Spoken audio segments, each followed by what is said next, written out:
Hey, what's up everyone?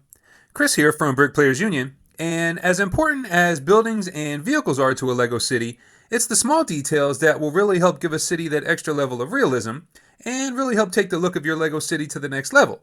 So in this video, I'm going to show you guys how to build a few different styles of poles for some street lights, street signs, traffic signals, etc. to help you improve the look of your LEGO city. So let's jump right in and get started.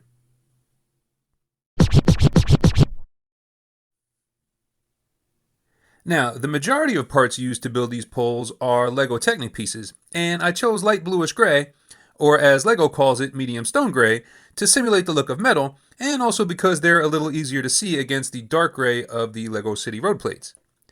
Now, as for the pieces themselves, there are a lot of different elements that can be put together in a lot of different combinations depending on what kind of pole you want to build. So, starting with the base, I used a 2x2 round brick because they have a cross-shaped hole that accommodates these 2L Technic axles. And when you add the next piece, which is a 2L axle connector, it fits nicely between the studs on the 2x2 round brick. Now from there, the next pieces will be determined by the kind of pole you want to build. If you want to build a standard light pole, you can connect a few more of these 2L connectors as high as you want to go. Then add a 90-degree connector, then add another 2L connector, and then one of these number 1 connectors to the end. Now for the light fixture, I used a 2x2 round dome for the housing and a 2x2 slide shoe in transparent yellow for the light itself. Now these poles look pretty good, but they are kind of simple and plain, so if you want to add some detail, now I'm going to show you guys how to add elements like stop signs, street signs, traffic signals, and walk and don't walk signals. So if you want to add a stop sign or a street sign or both, you'll need to insert one of these 3L perpendicular connectors into the pole. And to do that, you simply choose where on the pole you want the sign to be, replace the 2L axle with the 3L axle, and insert the perpendicular connector. Then you snap 2 of these Technic half pins into the connector, then you add your stop sign. Then you can add a street sign above the stop sign by following the same procedure, and then you can replace the rest of the light pole as we showed in the first example. Now, if you want to add a traffic signal or a walk-don't walk signal, it's the same procedure, but you just use a different connector. In this case, you're going to use this 3L perpendicular connector. Then again, you snap in some Technic half pins. Then you can attach a red and green walk-don't walk signal with a black stud underneath for the signal change button.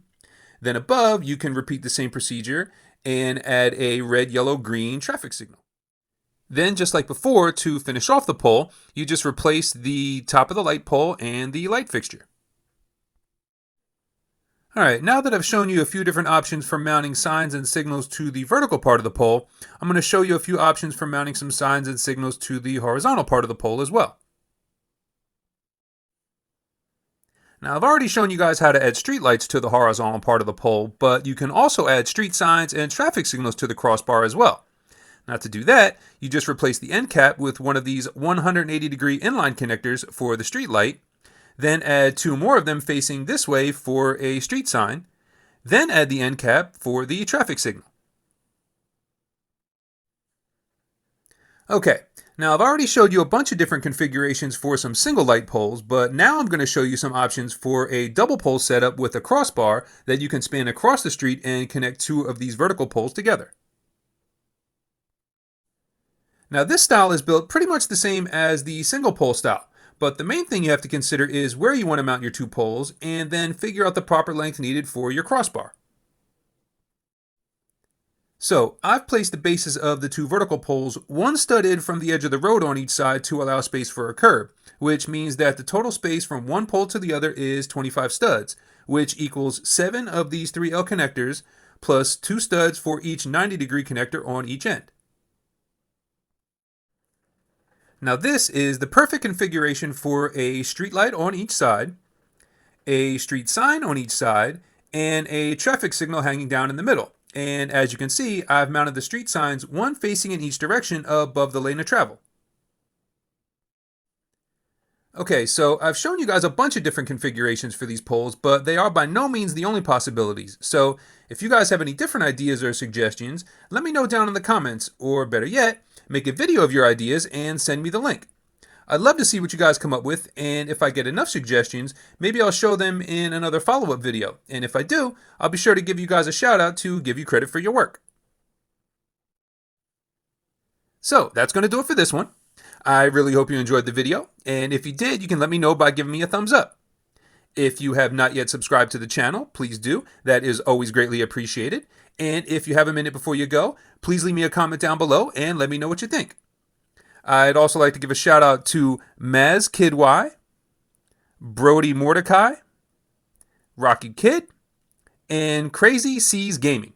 And on that note, I'd like to thank you guys for watching, and I'll see you in the next video.